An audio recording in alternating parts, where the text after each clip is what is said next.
Hello, welcome and kumusta. My name is Hao and I am your occupational therapist, and welcome to my podcast entitled OT Conversations.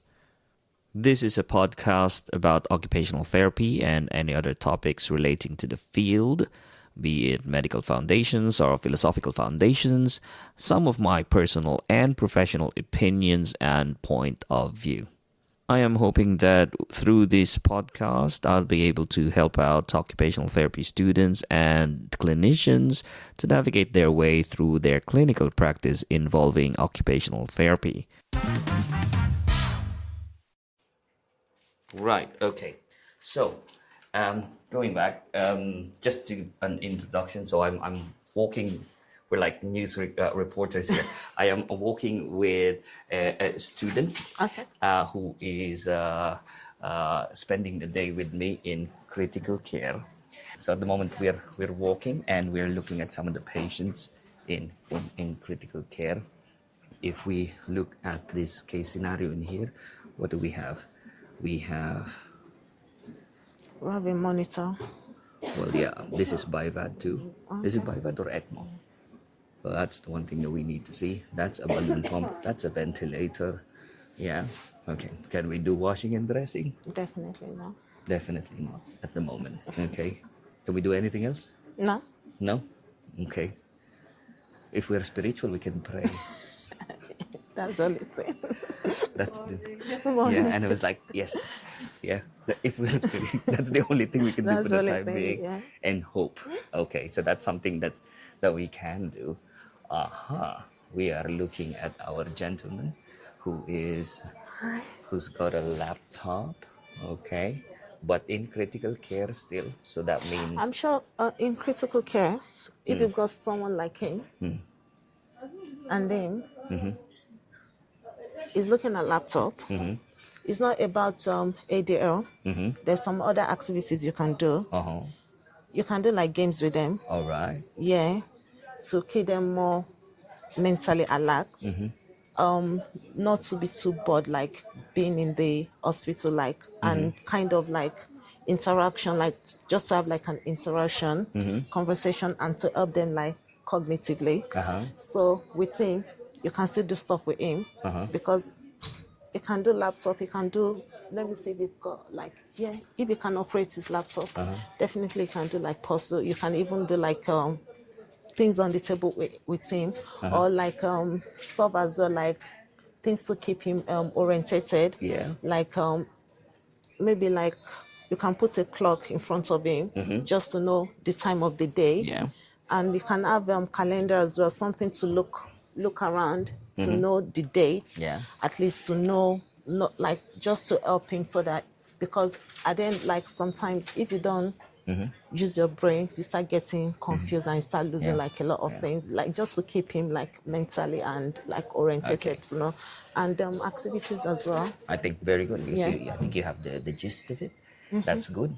But don't you think the laptop is giving him all the stimulation that he needs? It is. It's giving because he can watch movie. Yeah. He knows what is going on, and on the laptop as well, he can tell what the time is and the date as well. That's very good. Yeah. Okay. So that's quite good. I think it's quite true. Somebody who is awake in critical care, you look at their potential to do some things, but it starts with us knowing, is there something wrong? Do they find it as an issue that they're bored? Or do they find it that, are they deprived of activity? Because I could come to this guy at the moment who's got a laptop. I don't know, but we'll only know once we go and ask. But I could come in, and if he says there's no concern, I'm happy doing what I'm doing, then there is no concern. Yeah. And I think as therapists, as occupational therapists, you only provide therapy to people if they wanted to, and if there is a problem that they are seeing. So you start to have the therapy if you identify a problem, or if the patient identifies a problem themselves. Can I say something? Yes. You're actually right. Like, doesn't want an activity, does it? That's why we come to them, introduce ourselves. Exactly. Try to find out information from them. Exactly. That's where like the information gathering comes from. Yes. So from there, they will be able to tell us what they want, Exactly. what they need, and from there we're able to know what kind of solution Correct. we can actually provide Very to good. help them. Yeah. So the first part of the occupational therapy process is identifying a problem. Yeah. Is there a problem? How do you know if there is a problem? Exactly. If you go and ask them. But before you ask them, you get the consent. You have the consent, Yeah. And then if they consent, well, they don't know what you're going to be doing as an occupational therapist. So what they would do is you need to explain to them what your role is. Because it's only then when they know what your role is, then they might say, oh yeah, actually I have a problem that you might be able to help with. Yeah. So advocacy of occupational therapy is going to be a constant and an ongoing going. It's a professional long, not lifelong, but professional long commitment that you need to do. You will always have to promote what you do. And I think one way as well is through referral. If they've been referred to us, before we even go, we gather information from what has been sent to us to know what they've been referred for.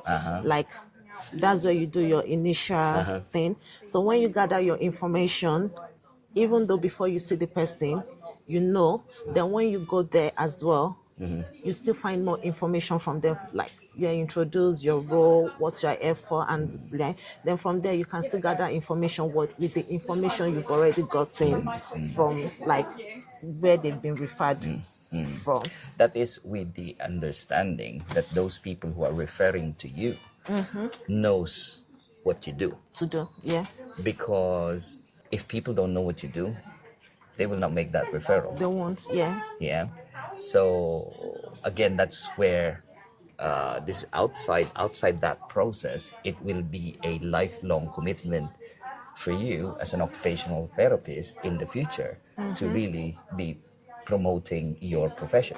Yeah. And to be able to promote that profession, you need to be confident, and you really need to know who you are. You need to know your professional identity to the core. Okay, we're carrying on and we're walking, looking at patients. So that person is awake, is alert. This person is still on a lot of support. Okay. And this person is on a lot of support as well. Okay, so that's that. We've done a round of the half. We looked at some of the patients and we talked about the limitations. What is limiting We them? looked at the machines that's stopping us from doing something. Okay, now we're going to use this and we're going to talk about a model of occupational therapy. Okay. Which I am sure you've tried reading about it, but it's almost difficult to understand, isn't it? Yeah. The model is called Ecology of Human Performance. Yeah. What it does is it tells us that for a person to do the things that they needed to do, or the tasks that are important to them, which is occupation and occupational concerns, anything that a person does, for them to do the things that they needed to do, the context need to allow that to happen. There is always a transaction or a battle between the person and the context. Okay. Context being situation. The situation they're in. Yeah. So what are the contexts?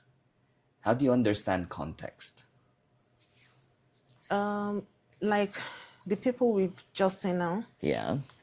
For them to, I'll just try. Yeah. For them to be able to, like now, the context they're in right now can allow them to do their occupation. Like that's what I can, So it depends on, like, it's actually limiting them to perform their occupation. Like, some of them have got a lot of things going on. They've got a lot of attachments. They've got things so that is actually things that is limiting them to kind of perform their occupation at the moment. And does that influence the things that you can do with a patient? Yeah, it does. Like the washing and dressing thing. You can't do that. You can't do it with them. Like, okay, with patients, sometimes you want to do like functional assessment with them, like see how they like maybe walk from bed, how they get up from bed. They can't do it at the moment because they've got the situation they're in right now is limiting them from performing their Cool. occupation. Very true. That is the context, yeah? Now, let's define these contexts. So context, in other words, are situations. There are many situations that can affect a person from engaging on the things that they needed to do. Yeah, you're right. So the first context, and we're very familiar with this context, and when we understand context, it's always the environmental context, isn't it?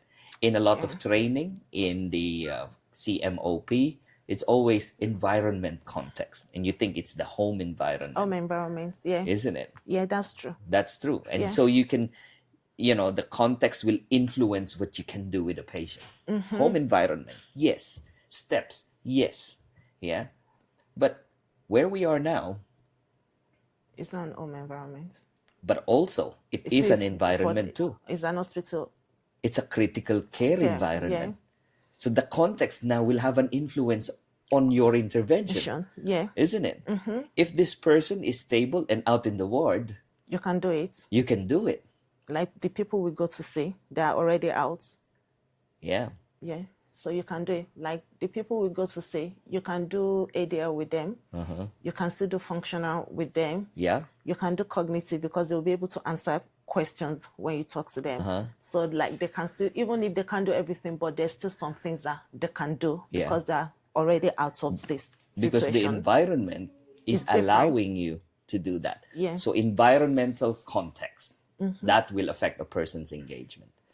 The other context that we are forgetting are the context called temporal contexts. What's that? The temporal context would be one, for example, it would be age. Oh, yeah. Isn't it? So age is a temporal context. And like, for example, somebody who is, and you have two types of age. You have chronological age, which is your age.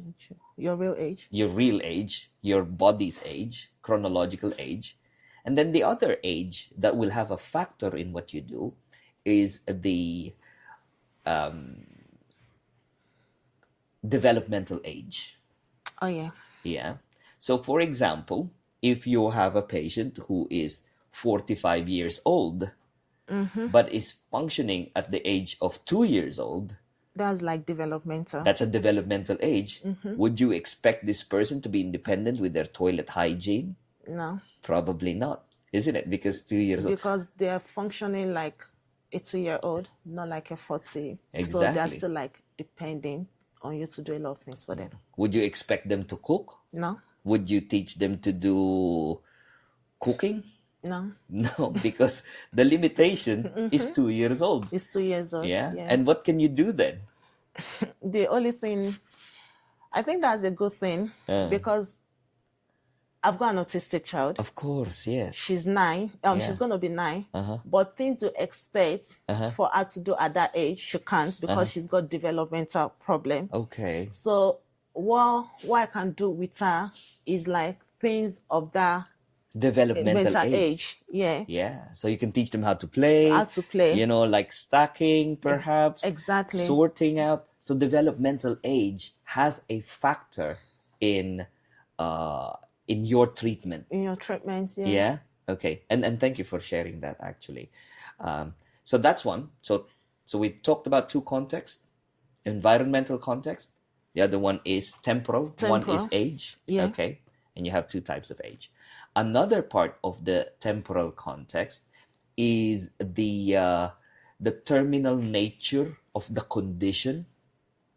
Okay, so that's the terminal. It means Sorry, I'm trying to. Yeah. It means how critical the condition is. Exactly. Yeah. How critical the terminal nature of the condition or their current medical situation. Yeah. Or the acuteness of the condition. It depends on how the condition is. Yes. Yeah. Exactly. And this condition will have a factor on their performance. On their performance. Or on the things that they can and can't do. They can do, yeah. Isn't it? So we've had a walk around and you can see that there are some people who is acutely unwell. Okay. So after the operation, they can't do much because they're getting a lot of heart support or their own respiratory. So the condition itself is stopping It's you from doing a lot of things. from doing some things, isn't it? Yeah. Yeah. Yeah, that's true. Okay, so that's it. So the where you are in the sequela of the condition. Yeah. And then another one would be the nature of the condition itself, Yeah. isn't it? Yeah. It depends. For example, maybe someone that's got Parkinson. Yeah. People that have got Parkinson, even if they want to do it, they get tired easily. Yeah.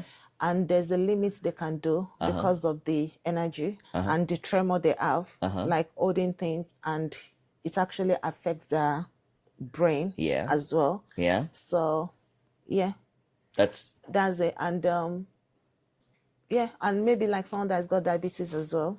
yeah, it will have a factor It will on have a what you can factor do. on what they can do. Well, all those people who's had a severe head injury, Oh, yeah.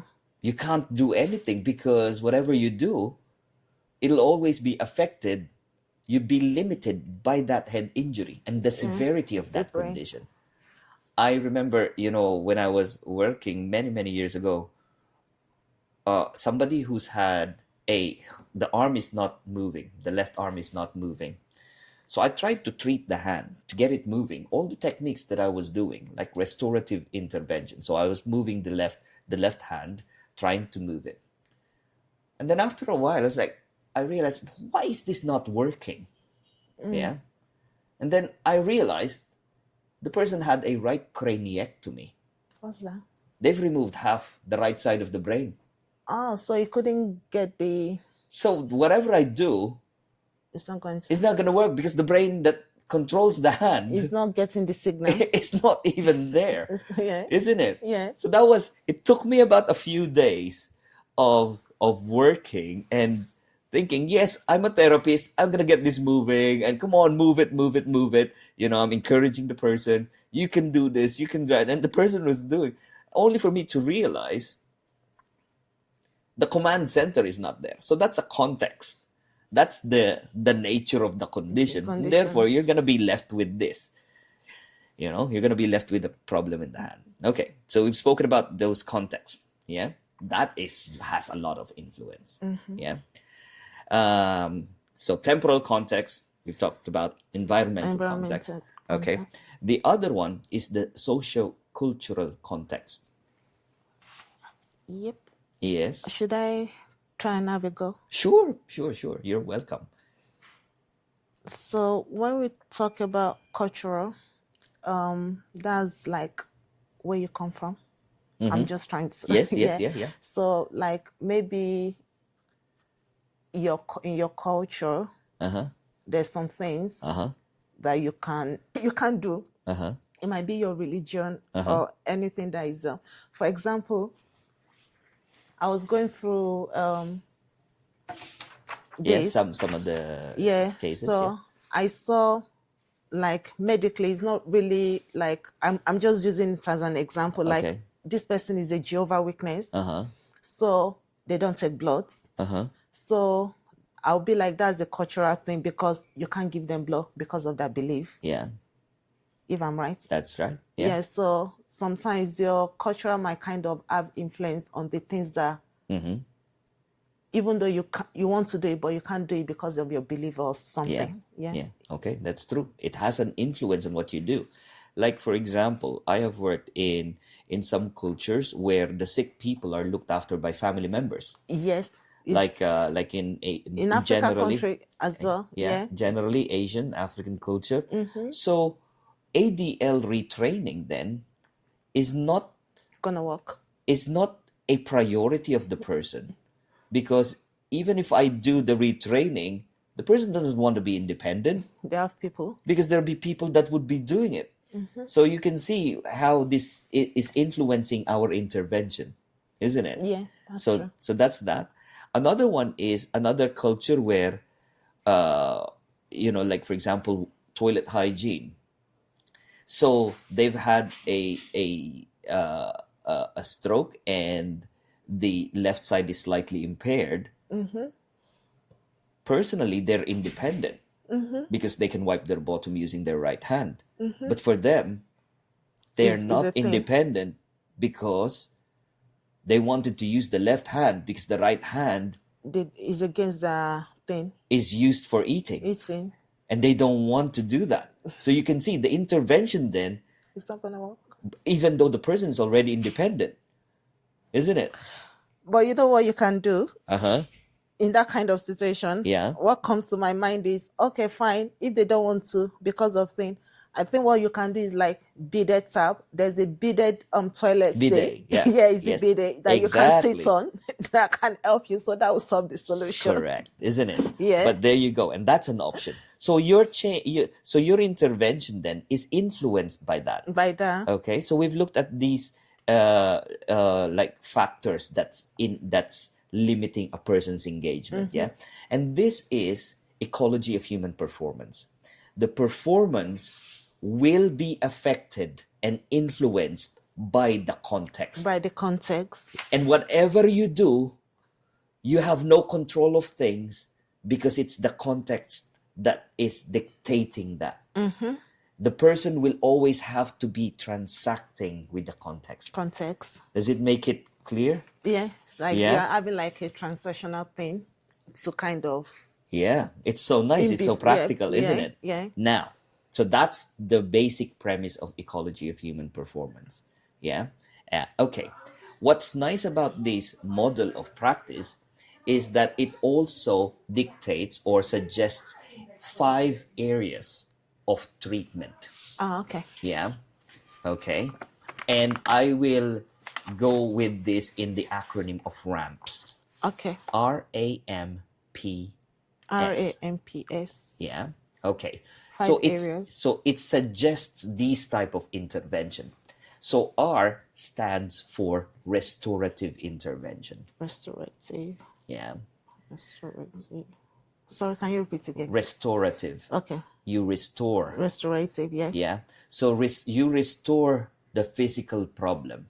You restore the cognitive problem. You restore the sensory problem. You restore the perceptual problem.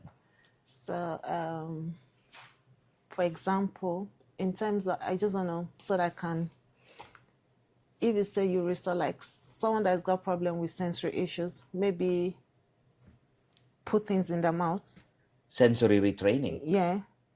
So like, and there's some people like they like to smell everything. Because I have like an OT that came to see my daughter. She puts things in her mouth, she smell. So and she bites. So she said maybe to restore that, we should get like a chew body. So instead of putting things, just anything, she can easily or bite when she's having that urge. She can easily chew on that. And in terms of smelling, she was like, if I can get like a very strong smell in the house to kind of calm. Yeah. So is it like that? That's an example of you're restoring. Is that right? I think you're talking about sensory integration and sort of sensory normalization. Okay. In some ways, that is a restorative intervention because you wanted the child to have a normalized sensory processing. Yeah. So that's why you are providing all of those in. So that's a restorative intervention. That's correct. And this is, we're talking about pediatrics here, where so the approach is kind of developmental, but that's fine. So sensory, so that's one way. That's correct.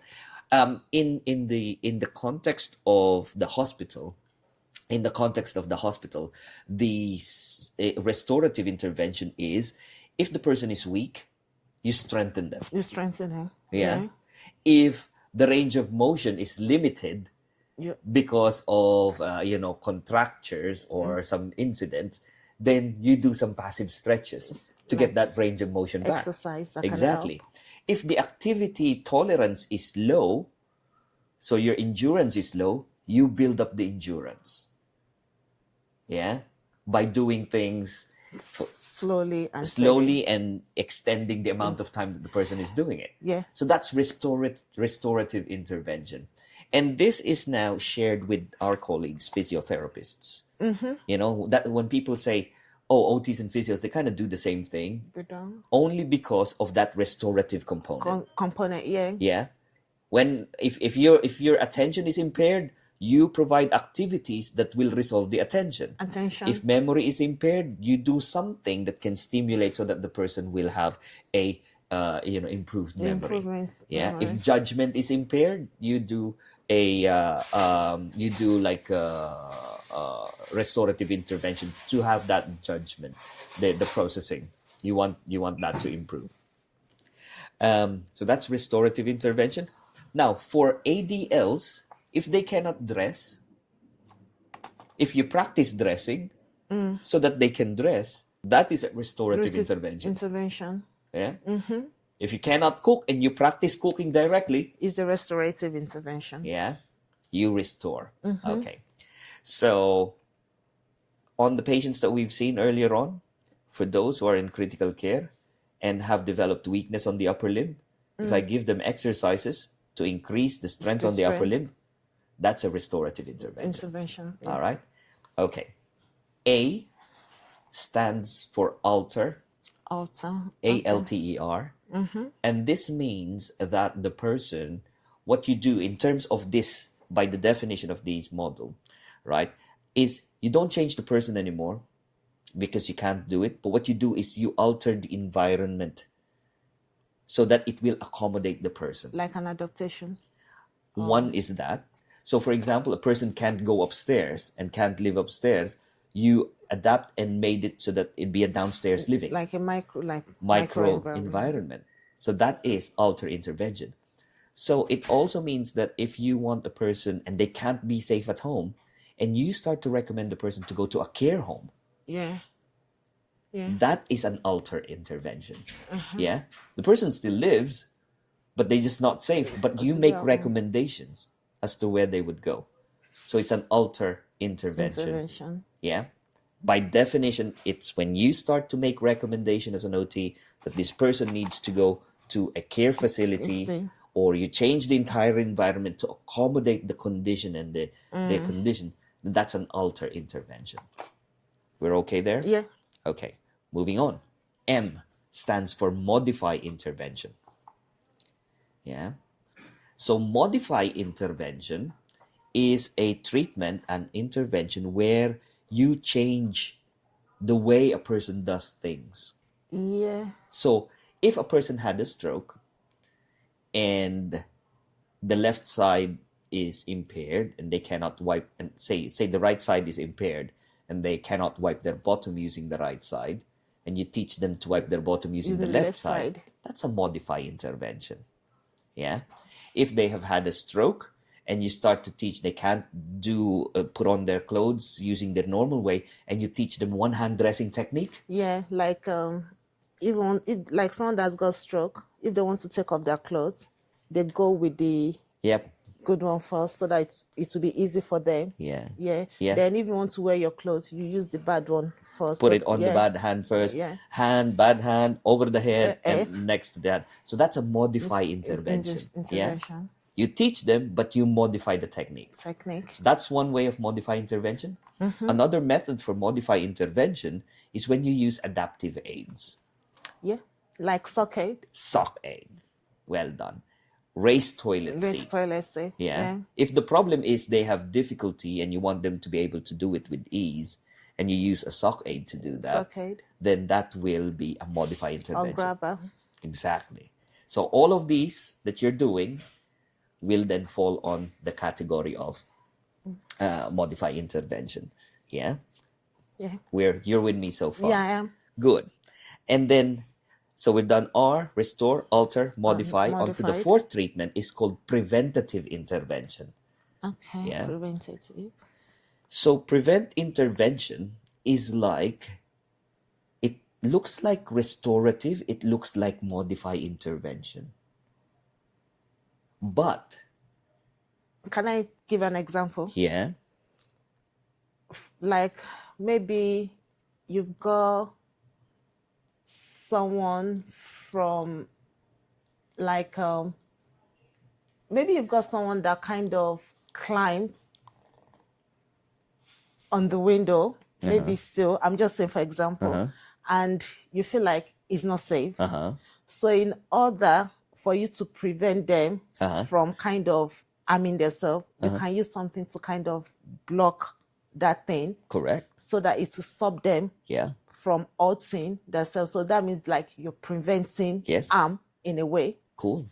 Yeah. That's true. Yeah. So that's like an environmental modification, isn't it? Yeah. It looks like it's a modification, but why would you modify it?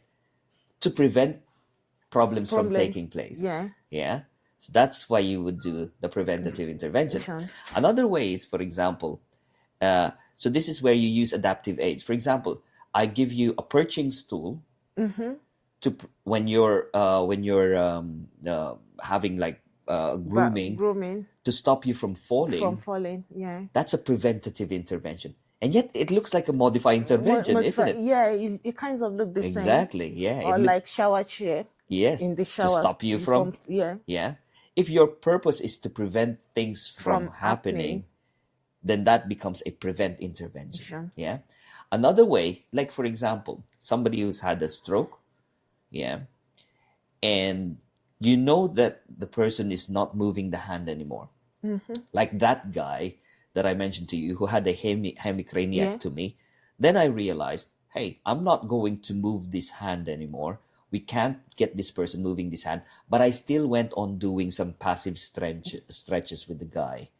Yeah. Why did I do that when I know that he's not going to get the movement back? It is to prevent contractures from developing. Okay. You see? Yeah. And it looks like I'm restoring it, but I'm not. No. I'm no longer aiming for this person to move the hand anymore. I am now aiming for this person to actually, to prevent the joints from seizing up. Yeah? See? Yeah? Are we clear on that one? Yeah. Okay, very good. Right. And then the last intervention, S, stands for supportive intervention or create intervention. Yeah. And in here, this would involve any actions of occupational therapists that is geared towards promoting or facilitation of change. You want to facilitate change. You want to create opportunities for the person to carry on improvement. Is this where we can say kind of activity analysis? Create intervention, it would fall on when you start to make referrals to the community. Okay. Like for example, the person needed follow-up therapist in the community because they're not yet at the level where they need to be. And you ask a person you ask another team to come in. So that act of referral, you are creating, or you are supporting the circumstance to take place. You're a facilitator of change by putting in something in place for them. Something in place. It's like when they get discharged from hospital and you feel like they still need like therapy input when they get to the community. So that's like an example. You make a referral for a community OT to still go home and see them and do like things with them. Yes. Yeah. Yeah, facilitating. So that means anything that you do as an occupational therapist would really matter and would have an outcome. Isn't it? Yeah. Because there's nothing that you won't do that will not fit in one of these categories. Yeah, that's true. Isn't it? That's where our outcome measure comes from. Pardon me? Outcome, like when you do your outcome measure, isn't it? When, what you've resolved the problem. How did you do that? Yeah. Another part of supportive intervention is say, for example, I use activities. You can have psychological support. So that's the kind of thing as well. So that would be a supportive intervention, when you're using, the psychological techniques that we use. That's to support the emotion of the person. Okay. You might be just doing supportive conversation to prevent the person from getting depressed. Then that's preventative intervention, you know. But technically, that's where all of our interventions would fall under. And this is by far the only model that is expressing, It's so broad. it's expressing what occupational therapist can do. Can do. Yeah, Yeah. isn't it? And I think it's very nice because now, wherever you go, you see a person, okay? You can see what the problem is. What do you want to do with this problem? Are you going to restore? Or modify. Are you going to modify? Or alter. Or alter? Or prevent. Or prevent? Or support. Or support. And that will be dictated by the time that you are allowed to work with the person. Yeah. So now we're moving on to treatment planning and to treatment interventions. Yeah. Okay. So you see a person up in the wards, for example. If the person is the one that dictates the time is their medical status. Okay. If they're medically fit, they need to get out of the hospital. Yeah. Yeah. But if they're not functionally fit, they can't. You need to put something in place. And they say you need to get out of the hospital. So what context is stopping you now? It's the social cultural. Social, yeah. And social cultural context is the nature of where you are, isn't it? The nature of the hospital. The hospital. So it means that if you're only allowed 3 days to work with this person and they're not yet at the level where they are in terms of their washing and dressing, what's your treatment? And they need to get up. So if you've done, because so let me give an example. Like what you said, like they're not there yet, and you've done like ADL assessment with them. You've tried to like prepare their environments and see like if they can do it, but if they can still do it. So I think that's where you kind of say ICT carers to go home to help them for a few weeks and see within that weeks if they will be able to do things as themselves. But if not, then you kind of extend it to kind of still like getting that thing, pending the time like they will be able to do it like independently. Even if they can't do it the way they used to, but at least they can still manage to do it. Am I right? So what was your intervention then? My intervention was providing No, in terms of the ramps.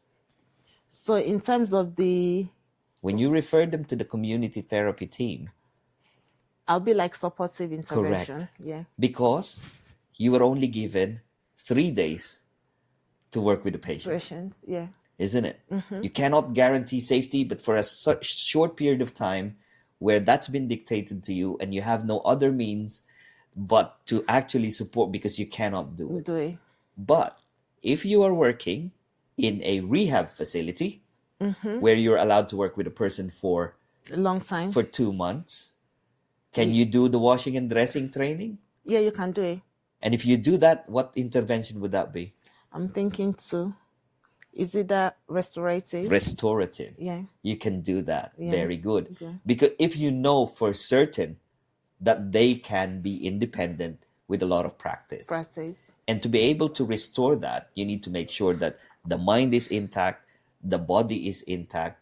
I think just that, the mind and body is intact and is capable.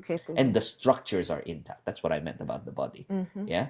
So that's restorative intervention, isn't it? Yeah. But what if, for example, somebody comes to you and, for example, they have limitations and it's fixed limitation on their hip that they cannot bend. They can't bend the hip and they can't put on their socks. And you have 2 weeks or 2 months to work with this patient. How are you going to teach the person to put on their socks? That's where the modify. Yes. It's like using the sock aid because they don't need to. Yeah. Bravo. Well done. I give you a round of applause. Correct. Isn't it? Yeah. So you just put in, you teach them, you do ADL retraining. It looks like a restorative, but you used adaptive aids. Yeah. So it's a modified intervention, isn't it? Yeah. Yeah. Okay. Wow. I think that is our conversation when it comes to this model of practice. And now it will dictate what we do in an area like critical care. Okay. Yeah. All right. Did you enjoy the conversation? I did, and I learned a lot of things. All right. Thank you Very very good. much. Thank you so much. Yeah. Kim, I'm calling you Kim. And thank you for this session. And we'll talk again throughout the day. That's end of part 1, I guess. Yeah. If you enjoyed this podcast, talk to your friends and colleagues about it. Like it, subscribe, share, and do what you can to appease whatever algorithm that is at play. I am but your humble clinician, albeit with years of experience, I have very little understanding of this digital world. So if you have any questions or if you have topics that you want me to talk about, drop me an email. It's riot.conversations@gmail.com. Just remember, guys, anything you do matters and has an outcome. Until next time, bye.